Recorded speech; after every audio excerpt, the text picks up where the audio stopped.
Türkmenistanyň Arkadag futbol komandasynyň Saudi Arabistanyň Al Nasr topory bilen oýny 11 fevralda akşam Aşgabatda geçer. Olimpik stadionunda geçirilen bu futbol oýununa türkmen tarapy uly taýýarlyk bilen garaşypdy. Oýunyň geçjek gününiň başynda Olimpiya stadionu eýýäm adamdan doludy. Futbol oýuny akşam saat 7-de geçýän hem bolsa daň bilen tribunalar tomoşaçylar bilen doldurylyp başlandy. Bu barada Azatlyk radiosynyň habarçylary we çeşmeleri çarşembe güni ýerden Aşgabatdan maglumat berdiler. Talipler ve büdjet işgärleri daň bilen stadionun tomoşaçy oturguçlarında özleri üçin bellenen yerlerde bytnaman oturmaly edildi. Dip çeşmeleriň biri stadiondaky ýagdaýy suratlandyrdy. Arkadagyň garşydaşy Al Nasryň futbolçylary Aşgabada 10 fevralda ýerden bardy. Emma olaryň arasynda meşhur Cristiano Ronaldo bolmady. Al Nasr toporunyň baş tälimçisi Jorge Jesus, Cristiano Ronaldo'nun Aziya Futbol Konfederatsiýasynyň Çempionlar Ligasynda Arkadag we Al Nasr arasynda Aşgabatdaky oýuna näme üçin gatnaşmajakdygyny düşündirdi. Biz iş tertibiniň köp bolmagy sebäpli Ronaldo we beýleki esasy düzümdäki oýunçylara dinç bermek kararyna geldik. Öňümizde Al Fateh bilen möhüm oýun bar diýip Jorge Jesus media maglumatlarynda çetirlendi. Türkmenistanyň Kronikasy näşriniň maglumatynda 5 ýedek altyn top baýragynyň eýeti bolan Cristiano Ronaldo'dan başga da Al Nasryň düzüminde Arkadag topory bilen Aşgabatdaky oýuna gatnaşmajak futbolçylaryň arasynda Kingsley Coman, Joao Felix, Sadio Mane ýaly ýene bir näçe meşhur futbolçynyň ady agdalýar. Azatlyk radiosynyň Türkmenistandaky çeşmeleri Ronaldo'nun barmazlygy hem raýatlaryň hem de häkimetleriň keýpini gaçyrdy diýerler. Bir ay öňünden häkimetleriň tomoşaçylary taýýarlamak boýunça maşklaryna çekilen ýaşlar surnukturucu taýýarlyklary garamazdan futbol oýununda Ronaldo'nu görmegi umyd edipdi. Aşgabatly çeşme Ronaldo'nun gelmegine häkimetleriň hem garaşanlygyny belledi. Al Nasr futbol toporunyň arasynda meşhur futbol ýyldyzy Ronaldo'nyň bolmazlygy Türkmenistanyň hökümetiniň keýpine soňan dogrudy. Ronaldo gelen bolsa Türkmenistanyň teleýaýlymlarynda görkezilerdi we mundan dasary ýurtly aýdym saat ýyldyzlary we beýleki meşhur wekilleri gelende bolsaýaly dasary ýurtlylaryň Türkmenistany görmäge, din salmagy, höwet we arzu we ýandyklerini görkezmek meýil edilýärdi. Dip çeşme aýtdy. Azatlyk radiosynyň habarçysy Aşgabatdaky futbol ýarışyna biletler online satylýar diýilip öňünden yglan edilmegine garamazdan özüniň bilet satyn alyp bilmänligini, oýuna tomoşa etmek üçin bilet satyn alyp bilen başga adamlaryň hem öz töwereginde ýokdugyny gürrüň berdi. Ýok, biletleri online görnüşde satyn alyp bilersiňiz diýilip ýazylan. Ýöne online arkaly bilet satyn alan adama duş gelmedik diýip habar çaýtdy. Ol 11 fevralda futbol oýunyň geçjek güni stadiona baranlaryň öňünden düzülen ýörite sanawlaryň esasynda geçirilýänligini habar berdi. Aşgabatly çeşmeleriň ýene biri tomoşaçylaryň häkimetleriň öňünden taýýarlyk gören guramaçylyk planlaryna gabat geljek hereketleri edip etmejegini, öňünden çaklap bolmajagyny, şo sebäpden Türkmenistanda geçýän halkara çärelerinde öňünden taýýarlanmadyk adamlaryň häkimetler tarapyndan islenilmeýänligini aýtdy. Hakyky tomoşaçylar tas ýok diýilen ýaly. Sebäbi öz islegi bilen petek satyn alyp gelen tomoşaçylar çäre gurnoýjylaryň talap edýän hereketlerine we egneşiklere degişli talaplaryna laýyk we boýun bolmaýarlar diýip çeşme aýtdy. Türkmen häkimetleriniň häzirki futbol oýununa taýýarlyklary ýanwaryň ortalarynda başlandy. Ýokary okuw jaýlarynyň studentlary Olimpik stadionunda geçirilen ýygyderli maşklara gatnaşmaga mejbur edildi.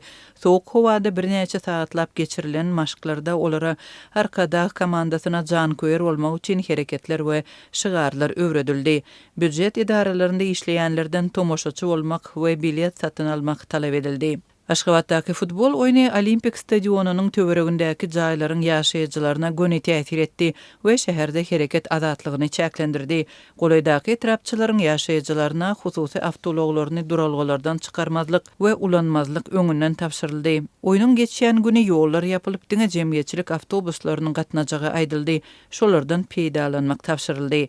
Olimpik stadionuna barýan we deňinden geçýän köçeler doly ýapyldy we polisiýa işgärleriniň halkasy bilen gabaldy. Ýol gözegçilik gullugynyň işgärleriniň ýüzlerçesi stadionuň girelgelerinde, çatyryklarda 3-4 bolup nowatçylyk çekýärler. Ulug duralgylaryndan ýaşaýjylaryň uluglaryny alyp çykmagy ruhsat berilmeýär. dip Aşgabatdaky Çeşme 11 fevralda irden habar berdi.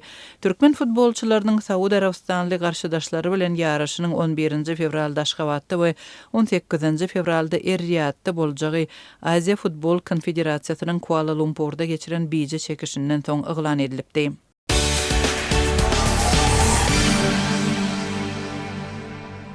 Her ýylda milyonlarça düýp agaç nahallary ekilýän Türkmenistanda häkimetler baglary suwarmak üçin çykdajylary büdjet işgärleriniň üstüne ýükleýär diýip Aşgabat we Arkadaş şäherlerindäki edara kärhanalaryň onlarça işgäri aýdýar. Olar munyň sebäbini özlerinden baglary suwarmak üçin nowatdaky gedek pul ýygnanyp başlanandygy bilen düşündirýärler. Bu ýagdaýlar barada Azatlyk radiosynyň habarçysy 11 fevralda paýtagtdan maglumat berdi. Her bir işgär Aşgabat we Arkadaş şäherlerinde ekilen baglary suwarmak üçin ýene 100 manat möçberinde pul tölemeli edildi. İşgärlerden bu puly nagd tölemek talap edilýär. Pul ýygnamak çärleri mekteplerde, hasahanalarda, saglyk öýlerinde, çağlar baglarynda we beýleki büdjet edarlarynda amala aşyrylýar.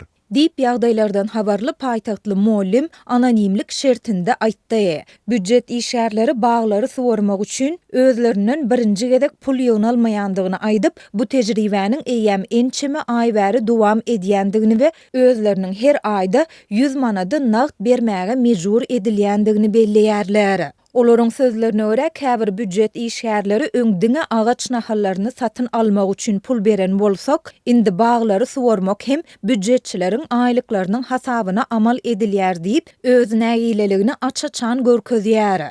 Olar baglara seredýän aýratyn edaralar bar. Näme üçin baglary suwarmak muallimlere ýa-da mediklere hökümetden aýlyk alýanlaryň üstüne ýüklenýär diýip öz pikirini aýdanlary hem bar. Ýolbaşçylar olara işin kanunlaryna we talaplaryna kaýyl gelmeseňiz işiňizden çykyp bilýärsiňiz diýilýär.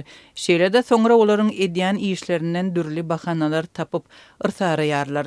Diýip Aşgabatly Lukman anonimlik şertinde beren maglumatynda özüniň bu ýagdaýlara ençeme gedek şaýat bolandygyny hem aýtdy. Türkmenistanda her ýyl ähli halk bag ekmek çäreleriniň çäginde milyonlarça düýp bag nahallary ekilýär. Türkmen hökümeti we mediasy bag ekişligi daşky gurşaw gorumaga gönükdirilen çäre hökmünde mahabatlandyrýar. Ýöne olar nahallaryň kimleriň hasabyna satyn alynýandygy we suwarylýandygy barada hiç zat aýtmaýarlar. Aşgabatly Lukman büdjet işgärlerinden diňe baglary satyn almak ýa-da suwarmak üçin däl. Eýse edara gelýän barlagçylara para bermek ýa-da sowat satyn almak, awatlaýyş we awadanlaşdyrmak we beýleki maksatlar üçin de ýygyderli pul ýygnalýandygyny aýdýar. Aşgabatdaky büdjet işgärleri her aýda öz zähmet haklaryndan takminan 300 manady dürli pul ýygnamak çärleri üçin berýärler. Karta aýlyk geçen badyna edara administrasiýasy işgärlerden nagd görnüşinde pul tapşyrmaklagy talap edýär.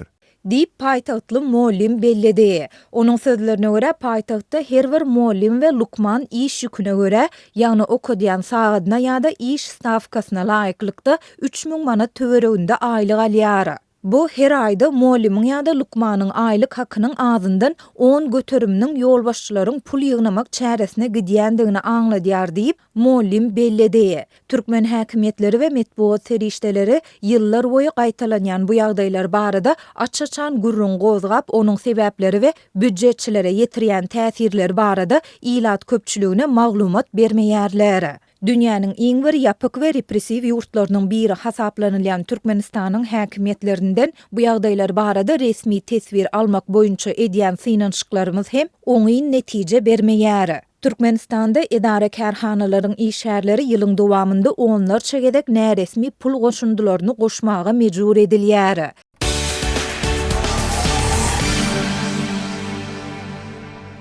Iranyň prezidenti Masud Pezeshkian Birleşen Ştatlaryň deňiz güýçleri sebitde mümkin bolan harby hüjümlere taýýar durka öz ýurdunyň ýadro programmasynyň parahatçylykly maksadyny subut etmek üçin halkara inspektorlaryny kabul etmäge açykdygyny aýtdy. Biz ýadro ýaragyny edinmäge synanyşmaýarys. Biz muny gaýta-gaýta aýtdyk we islendik barlyga taýýar diýip ol 11 fevralda howpsuzlyk güýçleriniň geçen aýda köpçülikliň protestlere gatnaşan möňlerçe adamy öldürmegi bilen baglylykda ýurda edilýän basyşyň fonunda geçirilýän ýübiley dawaralarynda aýtdy. 10-njy we 11-nji fevral aralygynda yerleşdirilen videolarda Tehranda ýübiley dawaratynda feýerwerkler görkezildi. Bu köp adamyň ölen ýakynlarynyň ýatyny tutýan wagtyna gawat geldi. Şeýle-de videolarda adamlaryň Eýranyň ýokary lideri Ayetullah Ali Khameneýni göz öňünde tutup diktatora ölüm we Khameneýa ölüm diýip gygyrýany hem eşdilýär. Eýranyň protestçilere garşy Batyşy Birleşen Ştatlar we onuň ýaranlary tarapyndan berk ýadyryldy we Birleşen Ştatlaryň deňiz güýçleriniň artdyrylmagyna sebäp boldy. Prezident Donald Trump protestçilere Washingtonyň olary goldamaga gelýänligini aýtdy. Biziň ol ýere barýan armadamyz bar we başga biri hem gidip biler diýip Trump 10 fevralda Axios neşrine beren interwýusynda aýtdy.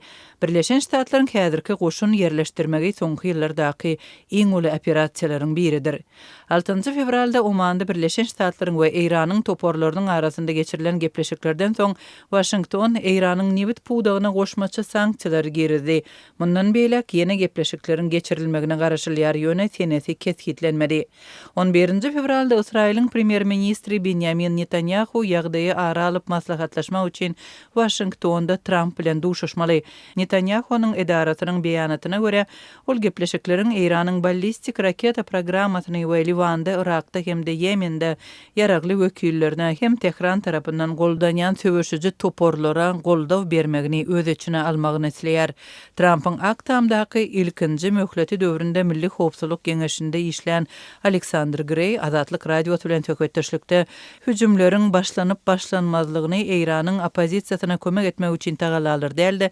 Eýtim hut şol agzalan meseleleriň kesgitlenjekdigini aýtdy. Ol bu rehimsiz basışlary görmek islemeýär. Ýöne meniň pikirimçe prezident hem realist diýip Gray şeýle dowam etdirdi. Amerikanyň esasy bähbitleri nukdaý nazaryndan biz adam hukuklarynyň elhinç bozulmalaryny nähili tanqidlesak da, meniň pikirimçe biz olaryň hereketlerindäki ütgetmeleri araçylar üstü bilen hem de olaryň raketa we ýadyra programmalary bilen talap etmekde has netijeli bolarys. Eger Eýran halky rejimi agdarmak dilese, bu Eýran halkyna bagly. Häzirki wagtda biz Eýranda ýadyra ýaragynyň bolmazlygyna ünsügünükdirýäris. Prezidentiň siýasatynyň esasy maksady birinji administrasiýadan bäri şudy, diýip Alexander Gray aýtdy. Birleşen Ştatlaryň vitse-prezidenti J.D. Vance 11 fevralda Azerbaýjana saparyndan gaýdyp barýarka kommunikasiýa ýyklady. Eger Eýran halky rejimi agdarmak dilese, bu Eýran halkyna bagly.